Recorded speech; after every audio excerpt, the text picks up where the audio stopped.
Olá! Desde o primeiro dia do mandato da deputada doutora Damares Moura, ela vem dedicando parte de suas atividades parlamentares para elaborar propostas de combate à violência contra mulheres e crianças.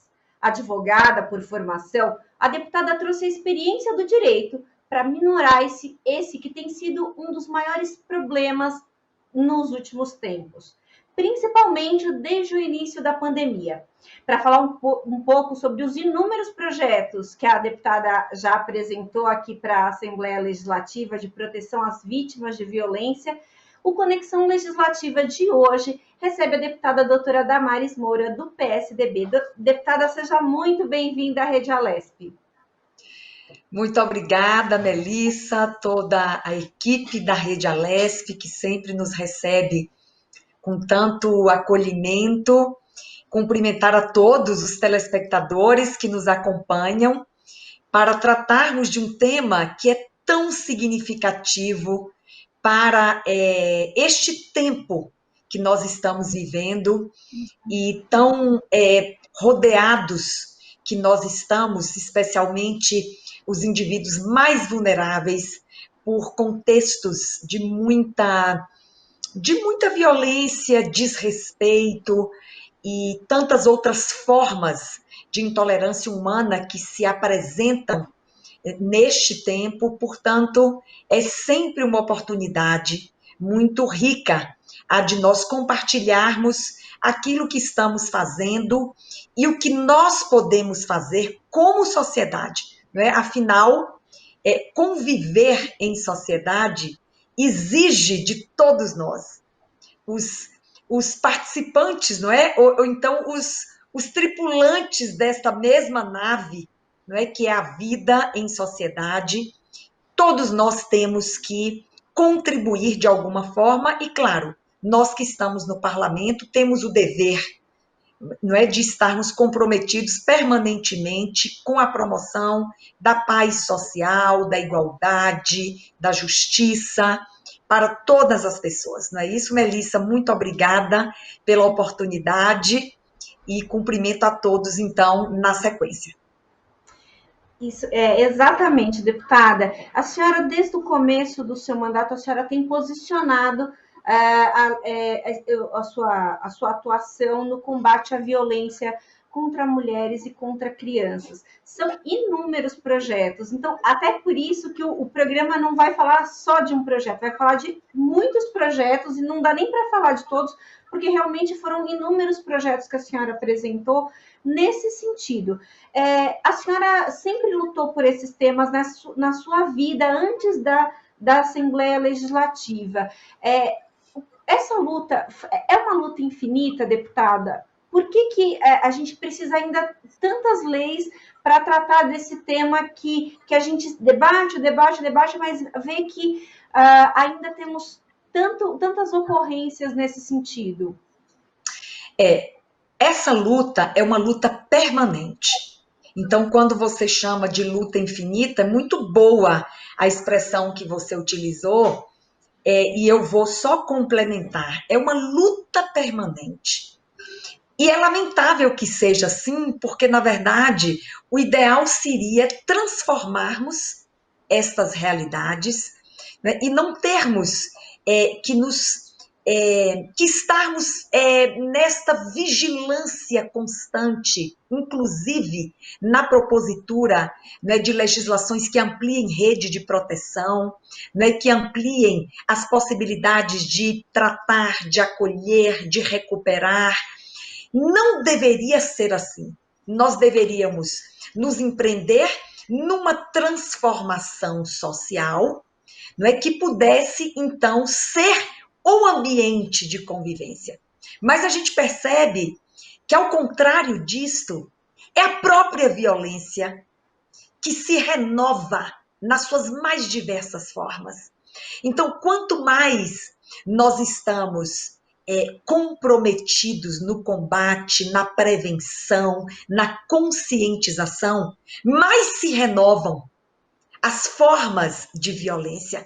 Portanto, ainda que nós não tenhamos, ou pelo menos até que nós tenhamos, não é, uma realidade social diferente desta, o que nos resta, Melissa, é exatamente esta constância, não é? Esta luta permanente para transformar esta realidade e para oferecer, não é, às vítimas melhores condições de se recuperar, não é? Melhores condições de se reconectar com a vida, melhores condições de serem incluídas novamente na vida em sociedade, na participação social, não é? E especialmente eu tenho muita esperança na prevenção. Eu vejo que a repressão é importante, o tratamento das vítimas é importante, a reinclusão das vítimas é importante, mas a prevenção, ela tem um caráter de consistência muito maior, porque nós estamos conscientizando para que o mal não aconteça, não é? E isso é fundamental, porque quando ele acontece, são várias as atuações que o Estado, né, que a família e que outras organizações precisam ter para a recuperação da vítima. Então, o melhor é prevenção. E a prevenção, a conscientização, e depois, se for o caso, a repressão, o tratamento, o acolhimento, não é, da vítima.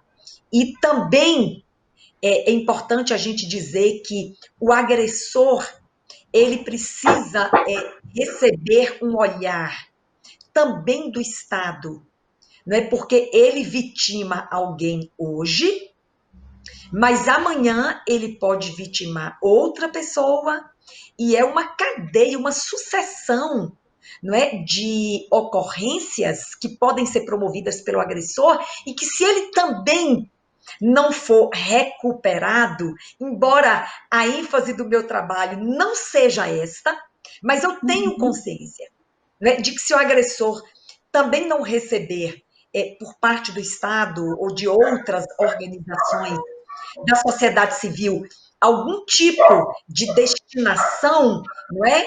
Ele vai perpetuar a sua prática, não é? Contra outros indivíduos. Então, eu gosto quando você fala ou pergunta, esta luta, ela é infinita? Ela não vai acabar? Eu não sei se ela vai acabar, mas o que eu estou convicta é que ela tem que ser constante. Não podemos abaixar a guarda, não é? Não podemos recuar de estarmos comprometidos no combate, na prevenção, na recuperação, na ampliação da rede de proteção. Isto é indiscutível, que precisamos manter essa vigilância e essa constância.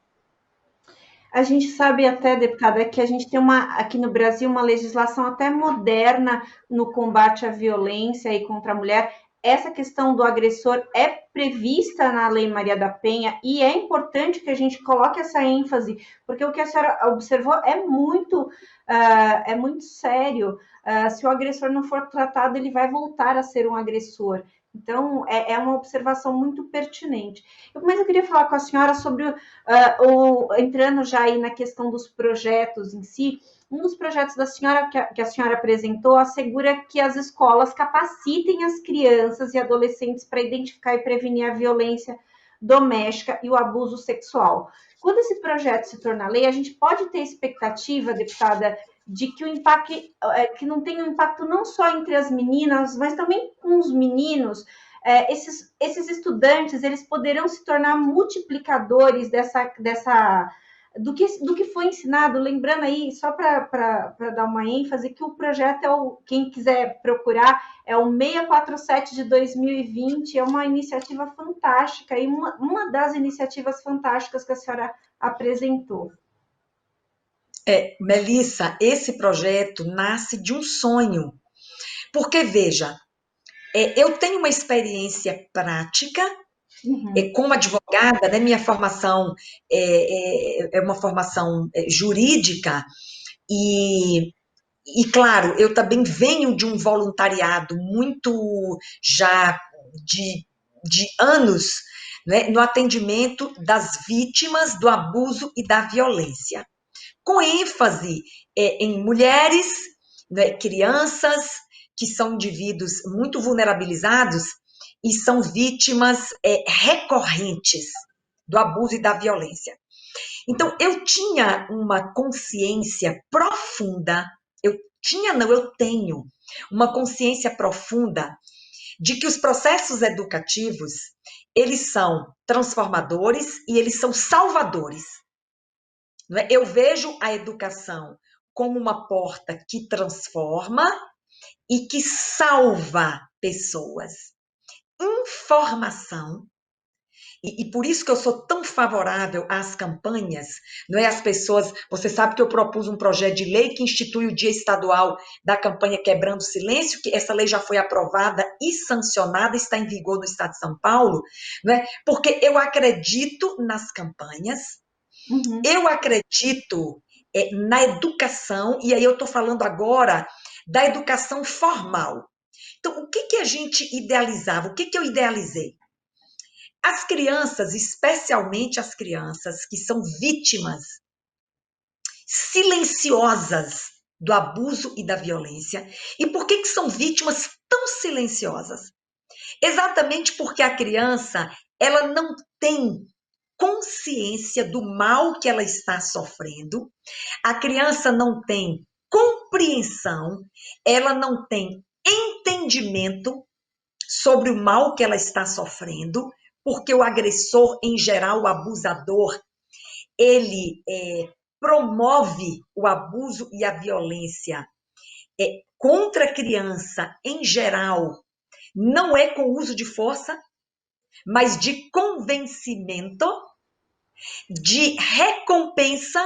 Então, as ferramentas utilizadas pelo abusador de crianças é o convencimento e a recompensa.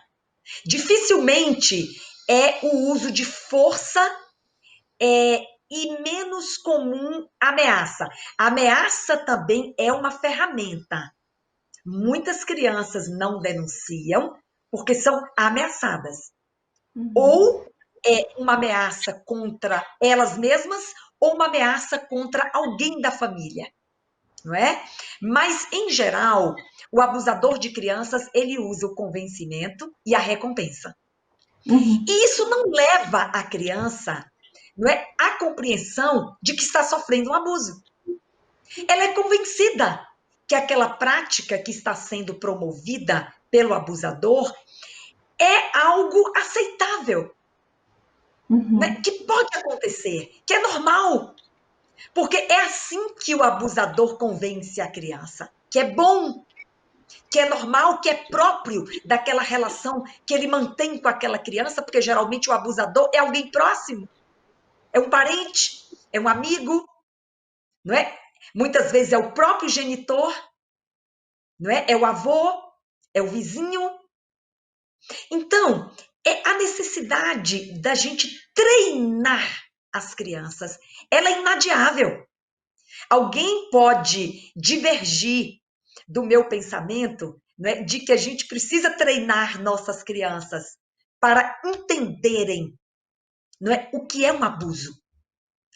E vamos falar aqui de uma forma bem direta, vamos falar de uma forma bem direta, não é? Onde, que partes do corpo não podem ser tocadas, não é? Quanto tempo alguém não pode tocar em alguma parte do seu corpo?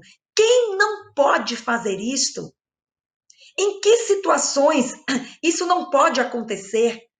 Para que a criança saiba, numa primeira tentativa, ou, infelizmente, quando isso aconteça pela primeira vez, que ela já saiba identificar que está sendo vítima, não é, de uma prática abusiva, porque a gente ajuda as nossas crianças a contarem para alguém. Né? Elas precisam contar, elas precisam denunciar.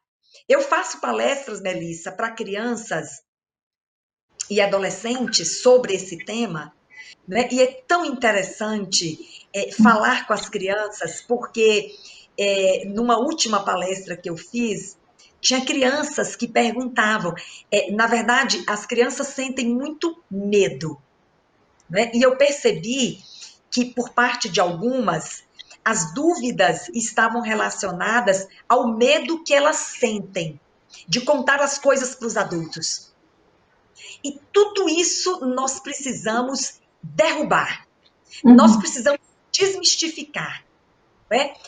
O medo não pode impedir você de contar. A ameaça que você sofreu, não é? Ela é apenas uma ameaça. Você não pode ser impedido de forma alguma, você tem que contar para alguém. É a forma que você tem de preservar seu corpo, de salvaguardar sua segurança, de não daquela prática não ser repetida.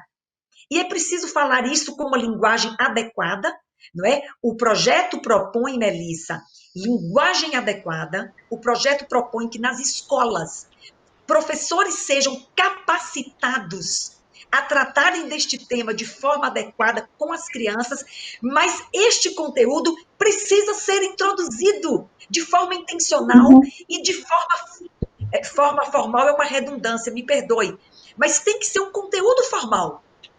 Ele tem que fazer parte, não é, daquilo que as crianças vão aprender na escola. Este é um tempo que a gente não pode mais recuar dessas iniciativas diretas e corajosas, não é, de introduzirmos este conteúdo e falarmos disso abertamente, de forma adequada com as nossas crianças, para que elas possam ser também cooperadoras deste esforço de salvaguardar a segurança, não é, a integridade sexual, não é, a integridade física das nossas crianças. Então, esse é um projeto que eu sonho muito com a aprovação e a sanção dele e a implementação nas escolas, porque eu tenho certeza que a partir dessa consciência, a partir desse processo educativo intencional nas escolas, as nossas crianças vão conseguir identificar de uma forma mais rápida, mais clara e buscar ajuda em tempo oportuno de serem atendidas e de serem acolhidas. Sem dúvida. Deputada, outra proposta da senhora, até falando um pouco sobre essa questão das semanas educativas que a senhora comentou aí na sua resposta, é sobre a Semana Estadual para as Meninas, que é para fomentar ações socioeducativas preventivas na promoção dos direitos das meninas e das mulheres adolescentes, bem como conhecer a necessidade de ampliar estratégias para eliminar desigualdades sociais em nosso estado. De que forma esse debate, a informação pode impactar no reconhecimento como vítima, deputada?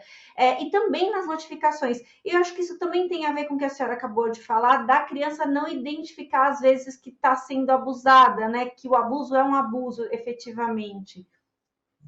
Então, a Semana das Meninas, na verdade, é uma inspiração trazida pela própria ONU, não é? Mas também é uma inspiração obtida de um projeto que já acontece aqui no estado de São Paulo, não é? Que é o projeto Garotas Brilhantes.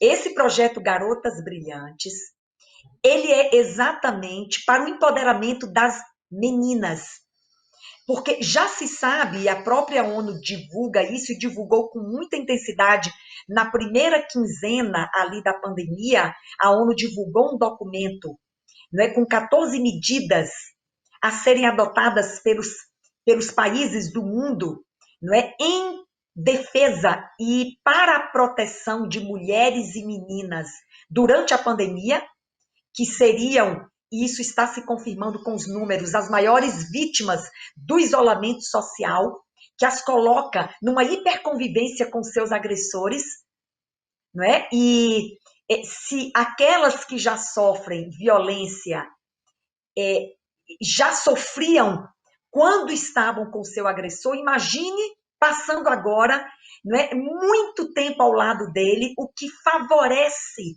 a ocorrência da violência, do abuso. E então a ONU considera mulheres e meninas grupos muito vulnerabilizados da sociedade, especialmente nas relações domésticas e intrafamiliares. Não é? E essas meninas, não é? Elas são vítimas das mais diversas formas, não é? De violência e de ofensa à sua integridade moral, física, sexual, e trazê-las para um contexto de autovalorização. Então, a Semana das Meninas não é apenas para conscientizá-las sobre os riscos que sofrem, como identificar, não é, estas espécies de violência, mas também para empoderá-las no sentido de que eu tenho valor. Uhum. Eu posso identificar minha vocação profissional nesta Semana das Meninas por meio das várias ações que podem ser promovidas em escolas, em organizações da sociedade civil, em igrejas, não é? Rodas de conversa e outras atividades, não é? Que possam incutir na mente dessas meninas o seu valor e o quanto elas podem se libertar de ciclos de violência, de ciclos abusivos, se reconectarem com a vida, identificando o seu valor, não é? Identificando uma profissão, voltando, não é, para o ambiente escolar, não é? E muitas meninas nesse projeto Garotas Brilhantes, que já acontece no estado de São Paulo, idealizado pela professora Neuza Ferraz, que já lançou um livro, inclusive, que se chama Garotas Brilhantes. Não é? Quantas meninas se descobriram já profissionais, não é? Quantas meninas se descobriram com possibilidades que elas não tinham identificado para resgatá-las e reconectá-las com a vida.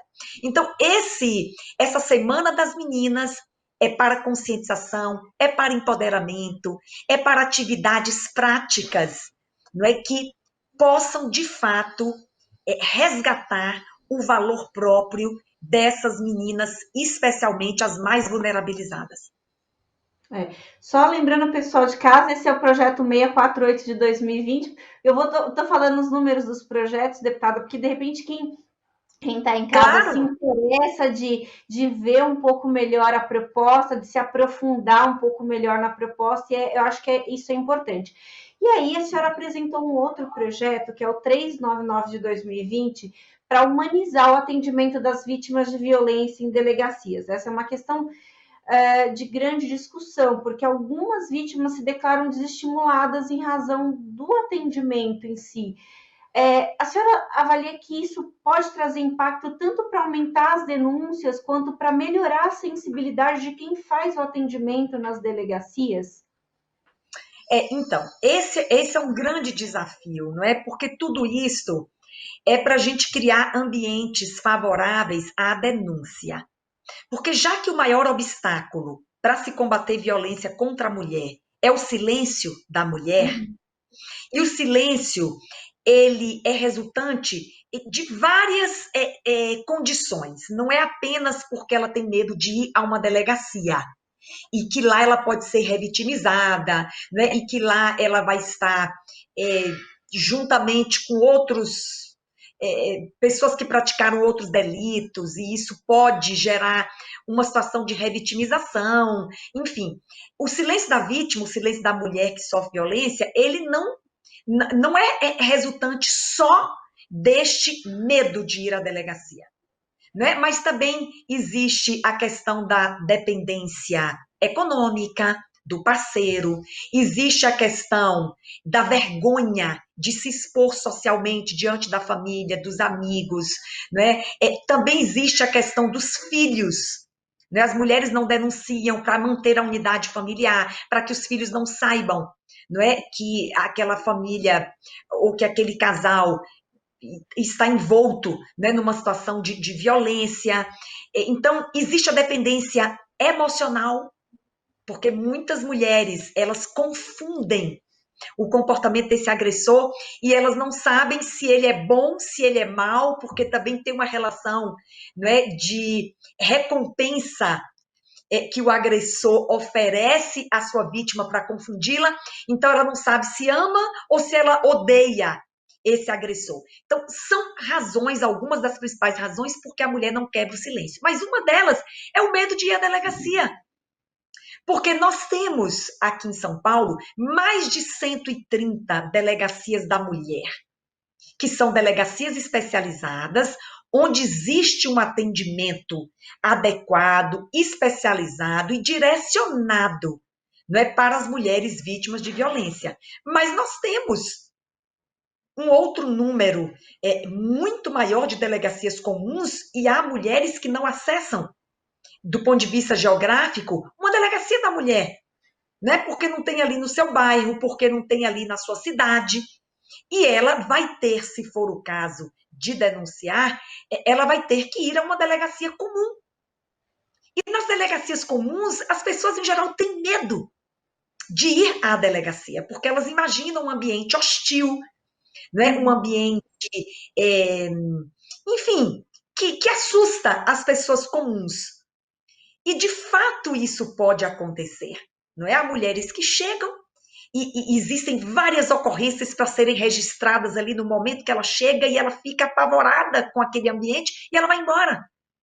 E ela não denuncia. Então, esse projeto de lei é para autorizar o Estado a fazer um atendimento qualificado das mulheres vítimas de violência, e isso se traduz num atendimento inicial psicológico que acalme esta mulher e que a coloque em condições ou numa relação de segurança ou de confiança para ela proceder ao registro da ocorrência policial. Para que ela tenha, não é, minimamente a condição emocional, ela já traz ali, não é, uma dor, uma angústia, um sofrimento, e muito sofrimento acumulado para algumas por anos e por uma vida inteira. Não é? Então, chegar ali e receber um atendimento inicial, não é, em forma de triagem, para fazer dar este conforto inicial à mulher e criar um ambiente de segurança para ela poder proceder, então, ao registro da ocorrência policial. Isso, para mim, é uma necessidade urgente em nossas delegacias. Eu me refiro às delegacias comuns, não as delegacias especializadas da mulher, que aqui no estado de São Paulo funcionam muito bem, com atendimento qualificado e endereçado a esta mulher. Deputada, a gente está chegando ao final da nossa conversa e nem vai dar tempo de falar de todos os projetos, porque realmente, como eu falei, eu já tinha avisado, são muitos e atuando em várias frentes, assim, não são projetos parecidos, são projetos totalmente diferentes e que criam ali um ciclo de segurança para essa vítima de violência. Mas eu não posso deixar de falar, deputada, da CPI, que trata da violência sexual contra estudantes de ensino superior, que a senhora é presidente dessa CPI, e que é uma CPI que traz um assunto que é extremamente delicado de se abordar, e a senhora e as demais parlamentares têm feito isso com bastante delicadeza, mas infelizmente vocês foram vítimas de uma situação absolutamente desrespeitosa. Quem acompanha aí o dia a dia da Assembleia Legislativa e estava acompanhando ali os trabalhos naquele momento ficou indignado com aquela situação, que nem vale a pena dizer o que aconteceu exatamente, porque foi desagradável, mas eu queria não falar desse assunto, mas falar, as mulheres na política, deputada, elas incomodam? Trabalhar para coibir esse tipo de crime é uma luta maior para as mulheres? Eu acho que é uma luta maior para as mulheres estar na política, por todas, não é, as atribuições que nós já temos que desempenhar na sociedade, não é? Mas, de fato, essa ocorrência que se deu durante uma reunião da CPI, ela é um exemplo clássico do quanto, né, os agressores, os abusadores, eles são destemidos, não é? E o quanto eles estão incomodados com este esforço que nós estamos fazendo aqui na Assembleia Legislativa para apurar a violência sexual contra mulheres. Né? Embora sejam embora seja um recorte específico, são mulheres no ensino superior, são mulheres universitárias, de qualquer forma você percebe que nós estamos incomodando. Mulheres, porque a CPI ela é predominantemente composta por mulheres, presidida por uma mulher, tendo como relatora uma mulher, não é? Nós estamos incomodando, porque somos mulheres e porque estamos investigando, não é? A violência sexual contra mulheres. De fato, são desafios que apenas nos motivam ainda mais, porque não há, Melissa, uma ferramenta mais poderosa, a meu ver, do que as próprias mulheres, juntas nesse esforço de garantir proteção, segurança e combater a violência contra outras mulheres.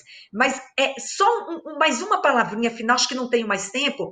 Você falou uma coisa bem adequada. Os meus projetos de lei, eles enfrentam questões com as quais eu me relacionei no meu voluntariado, não é? Então, a gente aborda acolhimento nas unidades de saúde para vítimas de violência, acolhimento nas delegacias de polícia, a gente aborda a questão da criação de postos de trabalho para mulheres vítimas de violência com dependência econômica dos parceiros, a gente trata do treinamento de crianças para identificação do abuso e da violência nas escolas, né? Então, é uma abordagem bem macro, né? E endereçada a espaços de convivência humana, não é? Instituições, locais onde essas pessoas sofrem ou onde elas devem ser acolhidas. Eu tenho muita honra de ter proposto esses projetos de lei e agora lutar para aprová-los aqui na Assembleia Legislativa de São Paulo. Com certeza aprovará, deputada. Eu quero agradecer a sua presença aqui, deputada, no Conexão Legislativa, dizer que a gente está de portas abertas para ouvir sobre os demais projetos, porque são importantes e a gente tem esse papel de esclarecer para a população quais são os projetos que estão em andamento na casa, como que eles estão tramitando. Acho que esse é um compromisso que a Rede Alesp tem com o público e que a gente cumpre esse papel de muito bom grado, porque é realmente importante para todos. Muito obrigada, deputada. Muito obrigada, Melissa, mais uma vez a gratidão à Rede Alesp por este compromisso que tem com justiça social e me colocar à disposição para nós ampliarmos essa discussão em outros programas. Muito obrigada, um abraço a todos os telespectadores e a você, Melissa. Obrigada, deputada. Esse foi mais um Conexão Legislativa. A gente falou dos projetos da deputada doutora Damares de proteção às vítimas de violência. Falamos um pouco da CPI contra estudante, que apura a violência sexual contra estudantes de ensino superior. Você pode ver os projetos da deputada acessando aqui o site da Alesp, al.sp.gov.br, aí procura o nome da deputada, doutora Damares Moura, e aí você consegue ver todas as propostas que a deputada fez em benefício das mulheres que são vítimas de violência, mas também tem outras propostas que você pode ver. Muito obrigada pela sua companhia. Você pode rever esse programa e outros programas da Rede Alesp nas nossas redes sociais. Muito obrigada e até mais.